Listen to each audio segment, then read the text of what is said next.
അസ്സലാമു അലൈക്കും വറഹ്മത്തുള്ളാഹി.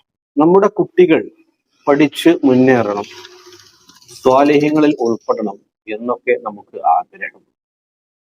പഠിച്ച് സ്വാലിഹായ ഒരു കുട്ടിയായി വളർന്ന് ഈ ലോകത്തും നാളെ പരലോകത്തും ഉപകരിക്കുന്ന മോനായി അല്ലെങ്കിൽ മോളായി മാറണം എന്ന് ആഗ്രഹിക്കാത്ത ഒരു രക്ഷിതാവും ഉണ്ടാവുകയില്ല. നമ്മുടെ മക്കൾക്ക് ഇൽമ് പഠിക്കുന്ന സമയം അവരുടെ മസ്തിഷ്കത്തിലേക്ക്, അവരുടെ ഹൃദയത്തിലേക്കൊക്കെ ഇൽമിന്റെ വെളിച്ചം വിതറുന്ന ഒരു സമയം അവരുടെ ചെറുപ്പ കാലഘട്ടമാണ്. അവരുടെ ഉപഭോക്ത മനസ്സിൽ പരിശുദ്ധ ദീനിന്റെ അറിവുകൾ എത്തുകയും അത് അവിടെ അവരുടെ ജീവിതത്തിൽ പിന്നീട് നല്ല പോസിറ്റീവായ രീതിയിൽ സ്വാധീനിക്കുകയും ചെയ്യണമെങ്കിൽ തീർച്ചയായിട്ടും ചില കാര്യങ്ങൾ നമ്മൾ ശ്രദ്ധിക്കേണ്ടത്. വളരെ വൃത്തിയിലും നല്ല രീതിയിലും അവരെ മദ്രസകളിലേക്ക്, പഠനമുറികളിലേക്ക് പറഞ്ഞയക്കേണ്ടത്. അതോടൊപ്പം അവരുടെ ഭക്ഷണത്തിലും നാം ശ്രദ്ധിക്കേണ്ടത്.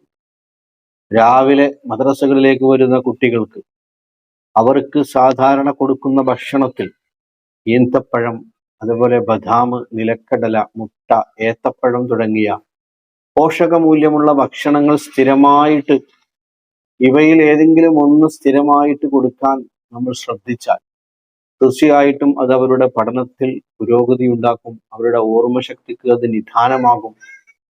ഈ കാര്യം രക്ഷിതാക്കൾ പ്രത്യേകം ശ്രദ്ധിക്കേണ്ടതുണ്ട്. അതോടുകൂടി തന്നെ അവരെ അല്പം നേരത്തെ എണീപ്പിക്കുന്ന സ്വഭാവം ചെറുപ്പത്തിലെ ഉണ്ടാക്കിയെടുത്താൽ അതും കുട്ടികൾക്ക് ഗുണം ചെയ്യും. അതുപോലെ തന്നെ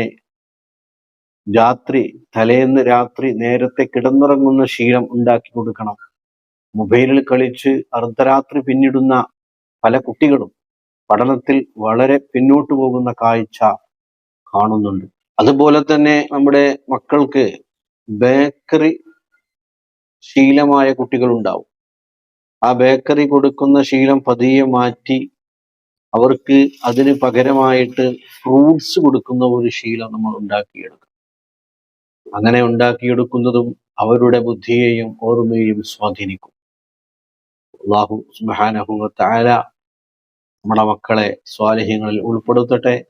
വാഖിറു ദഅവാനാ അൽഹംദുലില്ലാഹി റബ്ബിൽ ആലമീൻ. അസ്സലാമു അലൈക്കും വറഹ്മത്തുള്ളാഹി.